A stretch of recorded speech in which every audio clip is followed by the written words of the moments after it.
Welcome, my friends. In the Call of Cthulhu by H.P. Lovecraft, we learn terrifying details about the work of the followers of Cthulhu.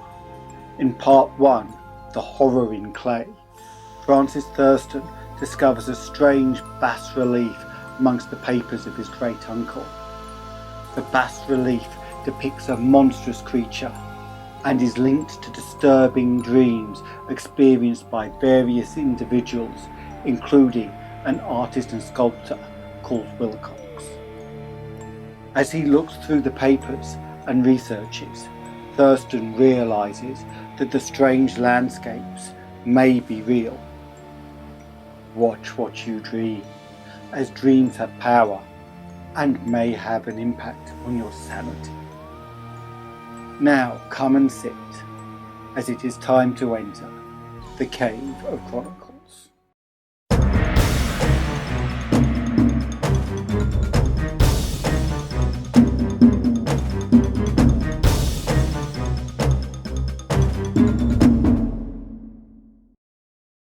Of such great powers or beings, there may be conceivably a survival of a hugely remote period when consciousness was manifested, perhaps in shapes and forms long since withdrawn before the tide of advancing humanity.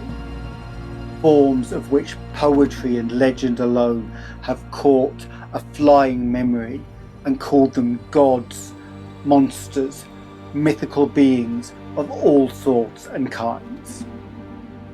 Algernon Blackwood, The Horror in Clay. The most merciful thing in the world, I think, is the inability of the human mind to correlate all its contents. We live on a placid island of ignorance in the midst of black seas of infinity, and it was not meant that we should voyage far. The sciences, each straining in its own direction, have hitherto harmed us little, but someday the piecing together of disassociated knowledge will open up such terrifying vistas of reality and our frightful position therein that we shall either go mad from the revelation or flee from the deadly light into the peace and safety of a new dark age. Theosophists have guessed at the awesome grandeur of the cosmic cycle, wherein our world and human race form transient incidents.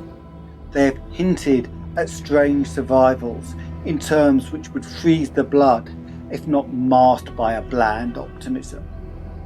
But it is not from them that there came the single glimpse of forbidden eons, which chills me when I think of it and maddens me when I dream of it. That glimpse, like all dread glimpses of truth, flashed out from an accidental piecing together of separate things. In this case, an old newspaper item and the notes of a dead professor. I hope that no one else will accomplish this piecing out. Certainly, if I live, I shall never knowingly supply a link in so hideous a chain.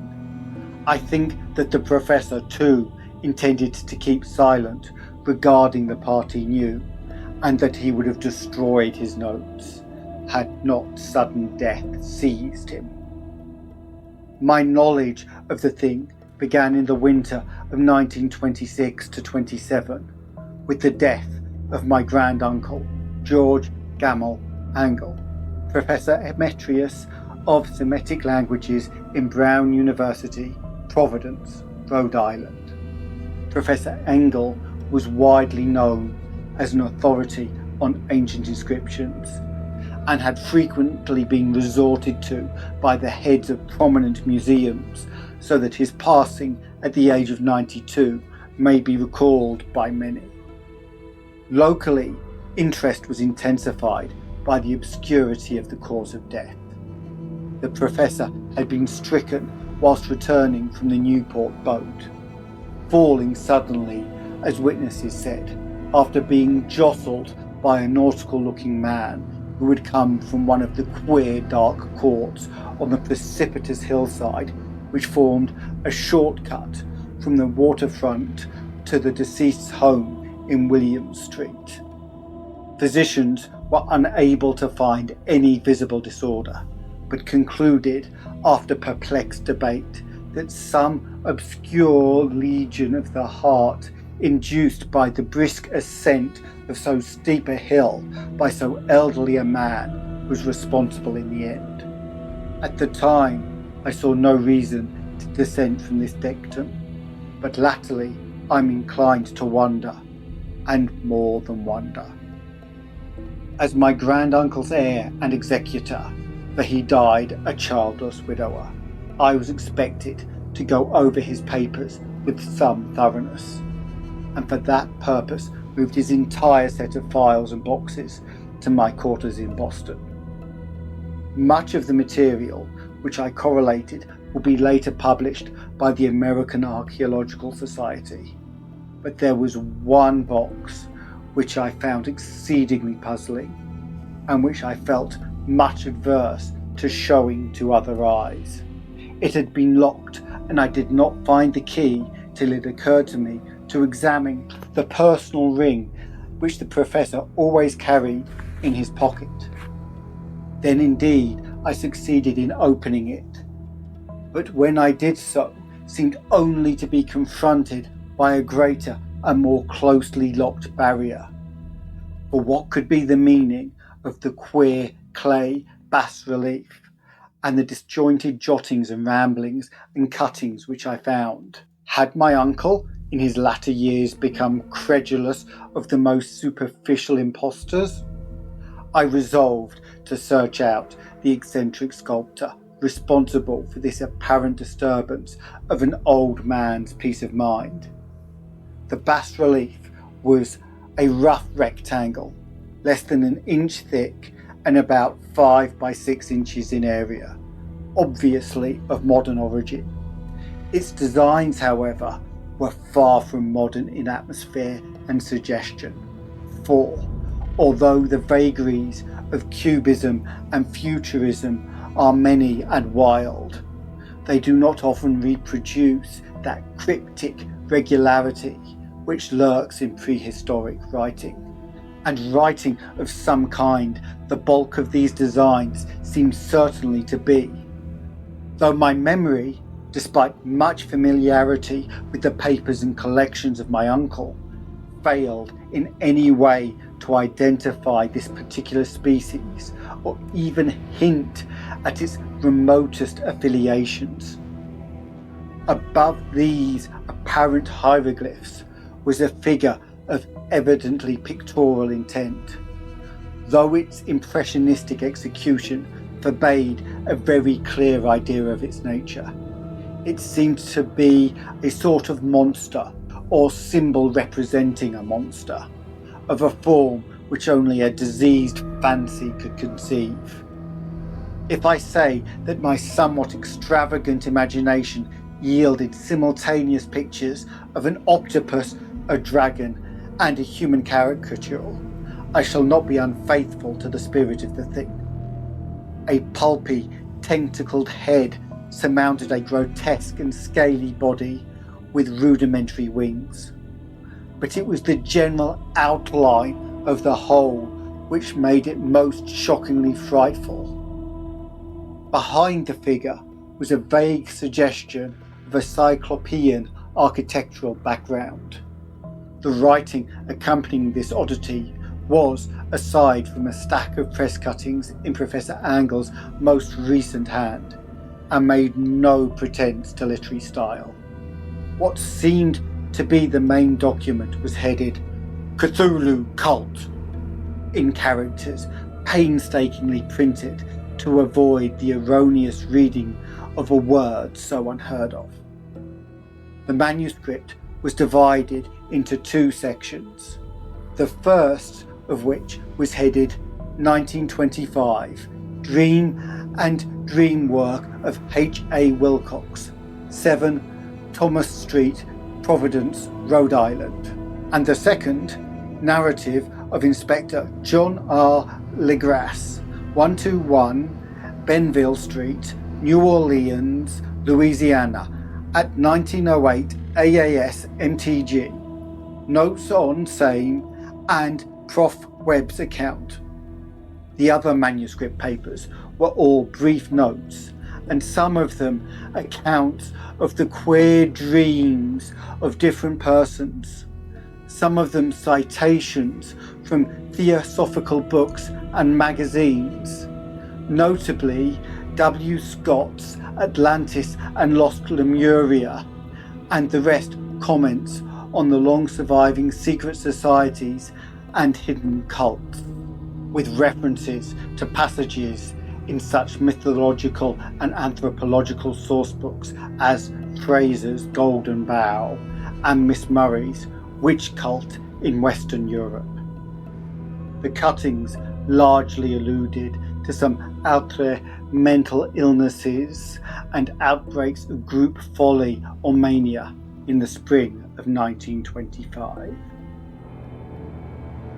The first half of the principal manuscript told a very peculiar tale.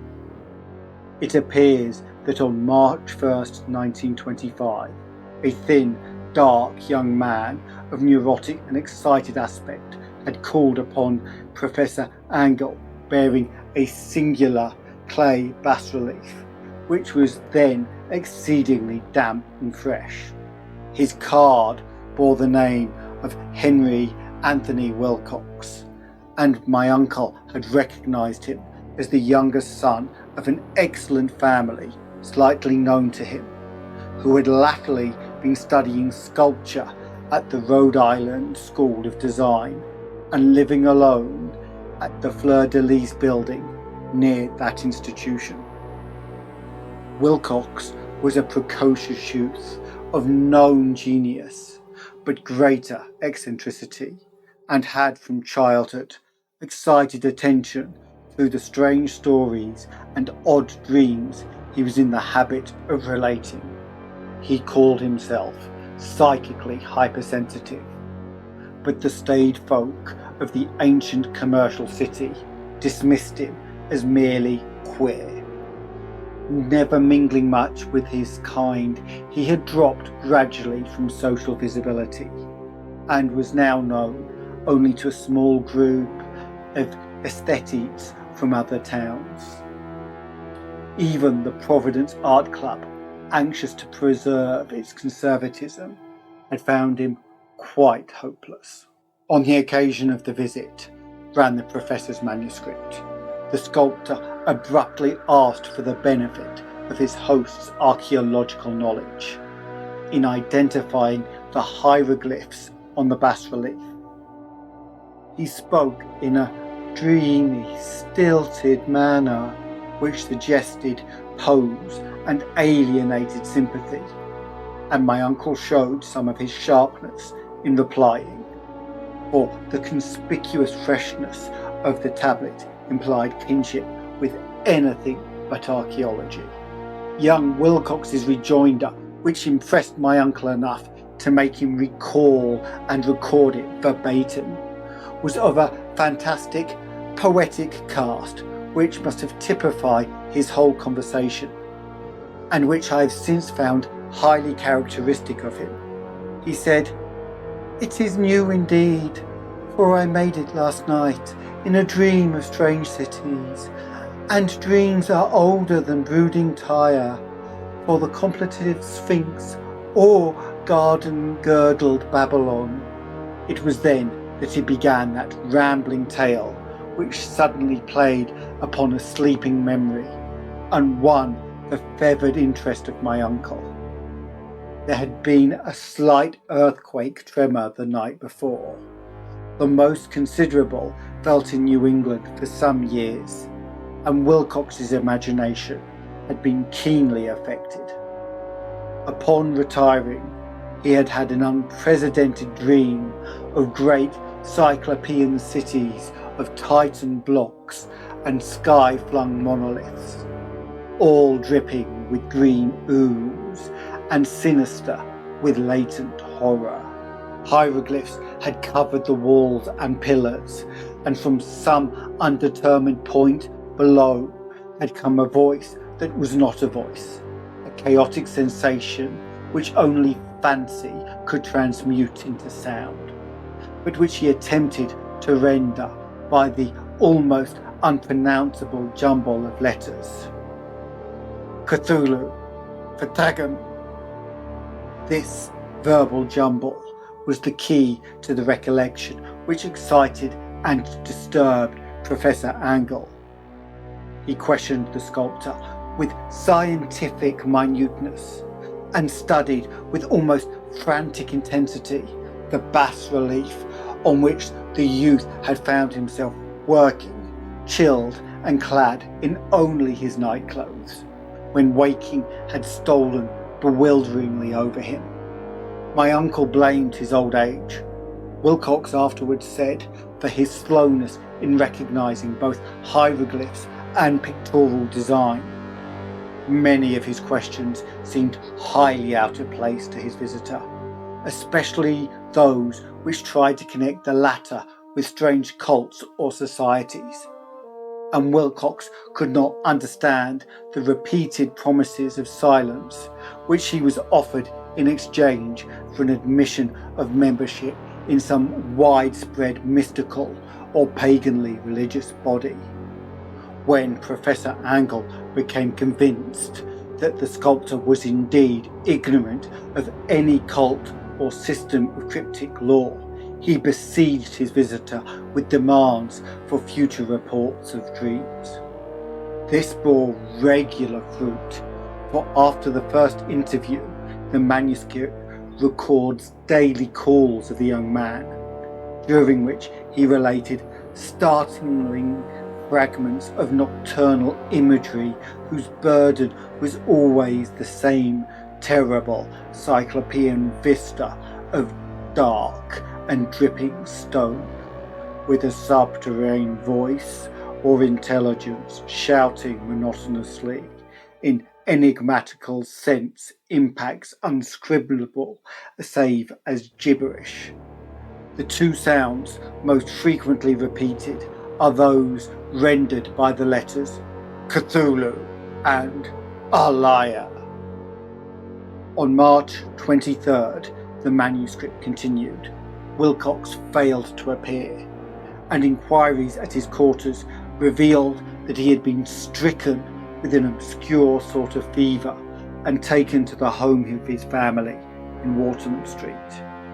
He had cried out in the night, arousing several other artists in the building, and had manifested since then only alterations of unconsciousness and delirium. My uncle at once telephoned the family, and from that time forward kept close watch of the case, calling often at the Thayer Street office of Dr. Toby, whom he learned to be in charge. The youth's febrile mind apparently was dwelling on strange things, and the doctor shuddered now and then as he spoke of them. They included not only a repetition of what had formerly been dreamed, but touched wildly on a gigantic thing miles high, which walked or lumbered about. He at no time fully described this object, but occasional frantic words, as repeated by Dr. Toby, convinced the professor that this must be identical with the nameless monstrosity he had sought to depict in his dream sculpture. Reference to this object, the doctor added, was invariably a prelude to the young man's subsidence into lethargy. His temperature, oddly enough, was not greatly above normal, but the whole condition was otherwise such as to suggest true fever rather than mental disorder. On April 2nd at about 3 p.m, every trace of Wilcox's malady suddenly ceased. He sat upright in bed, astonished to find himself at home and completely ignorant of what had happened in dream or reality since the night of March 22nd. Pronounced well by his physician, he returned to his quarters in 3 days, but to Professor Angell he was of no further assistance. All traces of strange dreaming had vanished with his recovery, and my uncle kept no record of his night thoughts after a week of pointless and irrelevant accounts of thoroughly usual visions. Here the first part of the manuscript ended, but references to certain of the scattered notes gave me much material for thought. So much, in fact, that only the ingrained skepticism then forming my philosophy can account for my continued distrust of the artist. The notes in question were those descriptive of the dreams of various persons covering the same period as that in which young Wilcox had had his strange visitations. My uncle, it seems, had quickly instituted a prodigiously far-flung body of inquiries amongst nearly all the friends whom he could question without impertinence, asking for nightly reports of their dreams and dates of any noticeable visitations for some time past. The reception of his request seems to have been varied, but he must have at the very least received more responses than an ordinary man could have handled without a secretary. His original correspondence was not preserved, but his notes formed a thorough and really significant digest. Average people in society and business, New England's traditional salt of the earth, gave an almost completely negative result. Those scattered cases of uneasy but formless nocturnal impressions appear here and there, always between March 23rd and April 2nd, the period of young Wilcox's delirium. Scientific men were little more affected, though 4 cases of vague description suggest furtive glimpses of strange landscapes, and in one case there is a mention of a dread of something abnormal.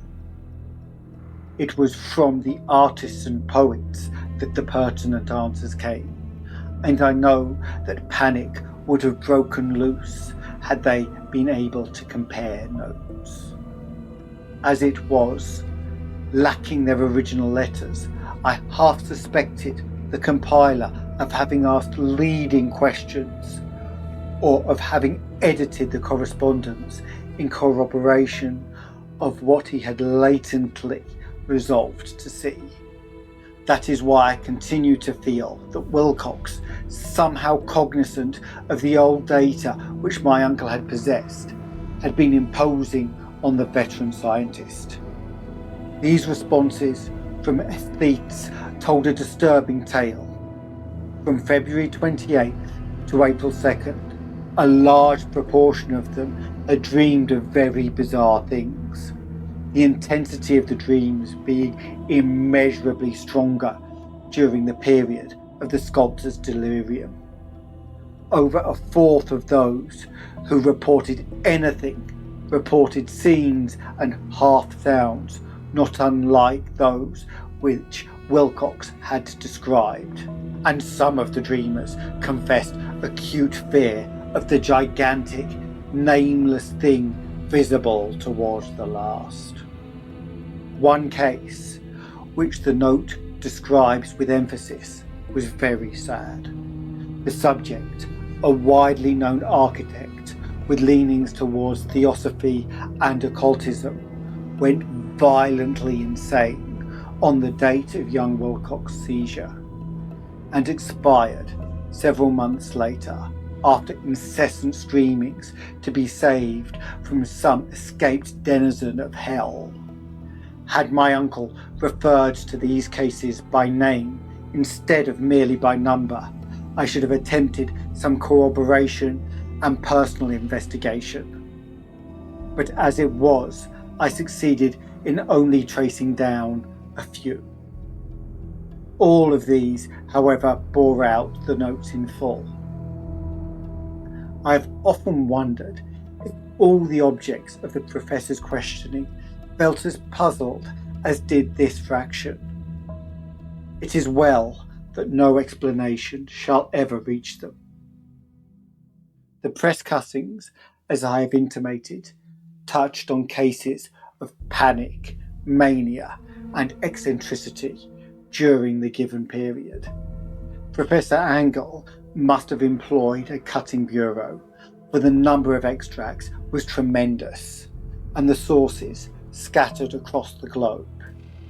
Here was a nocturnal suicide in London, where a lone sleeper had leaped from a window after a shocking cry. Here, likewise, a rambling letter to the editor of a paper in South America, where a fanatic deduces a dire future from visions he has seen. A dispatch from California describes a theosophist colony as donning white robes en masse for some glorious fulfillment which never arrives, whilst items from India speak guardedly of serious native unrest towards the end of March. Voodoo orgies multiply in Haiti, and African outposts report ominous mutterings. American officers in the Philippines find certain tribes bothersome, and about this time, New York policemen are mobbed by hysterical Levantines on the night of March 22nd to 23rd. The west of Ireland, too, is full of wild rumour, and legendary and fantastic painter named Ardois Bonnet hangs a blasphemous dream landscape in the Paris Spring Salon of 1926. And so numerous are the recorded troubles in insane asylums that only a miracle can have stopped the medical fraternity from noting strange parallelisms and drawing mystified conclusions. A weird bunch of cuttings all told, and I can, at this date, scarcely envisage the callous rationalism with which I set them aside. But I was then convinced that young Wilcox had known of the older matters mentioned by the professor. So ends part 1 of The Call of Cthulhu.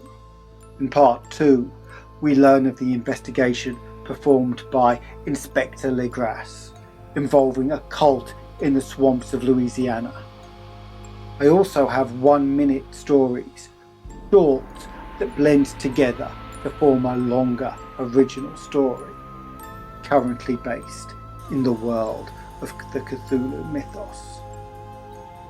There are 7 parts and a single combined version. If you enjoyed the tale, click like to let others know.